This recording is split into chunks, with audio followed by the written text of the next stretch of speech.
I hate TikTok theology, and here's why. My name's Will. I'm a youth pastor, and over this last year, over 30 people showed me different videos of terrible theological takes. Things like, women are not made in the image of God, and here's why. And I was like, oh my goodness, this is straight heresy. Like, what's going on here?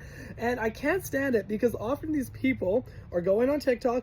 They're not a local pastor. They're not training in theology. Like, they don't have any sort of credentials or degrees of showing, hey, I have some sort of like understanding of how to actually like parse through these verses and kind of think really well theologically. And they're making these extreme takes because that's what often the algorithm rewards, and often it is really harming our people. Like, I know it is for me. And so as a local pastor, this is actually part of why I started making videos like this, to help dispel some of these things. But I've been showing so many videos and times of different people saying like, hey, Will, is this real? Is this not real?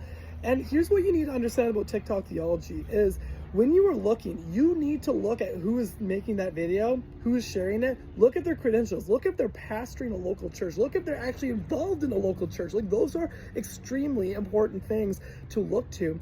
Also, this is not just true about theology, but the algorithm is shaping and forming us in wild ways. Adults spend 49 hours a week on devices, and young adults to adolescents spend 60 hours a week. That's the statistics, many of which are done recreationally on social media. So we know that the algorithm is shaping and forming and discipling us much faster than a Sunday morning, than a youth night, than a Bible study, than a small group might be able to even do, largely because of the sheer volume it's doing. And what's really interesting is people often say, hey, you are responsible for your algorithm, which is true, but it's also the other way around, like where the algorithm's throwing things at you that are extreme, that you might not like, and it's trying to get a reaction so that you'll actually watch it, because that's where the reward comes from. And I actually think this is kind of evil. Like, if we look at Genesis 3 verse 1, like Satan, when he deceives Adam and Eve in the garden, he deceives them through not just full on like false statements, but kind of half truths. And you know what? That is so interesting to me, because that's kind of what it's like here today, right?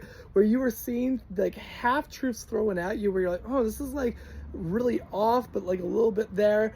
And I think that this is what the algorithm really excels at. And I think that polarizing us in ways that we cannot even fathom, not even imagine. And we just know this straight based on statistics. If you look at this bar graph here, this is the rate of polarization since 2008 when the phone came out.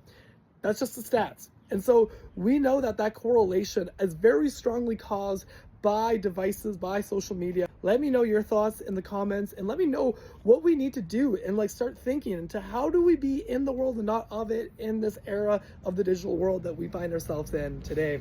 Let me know.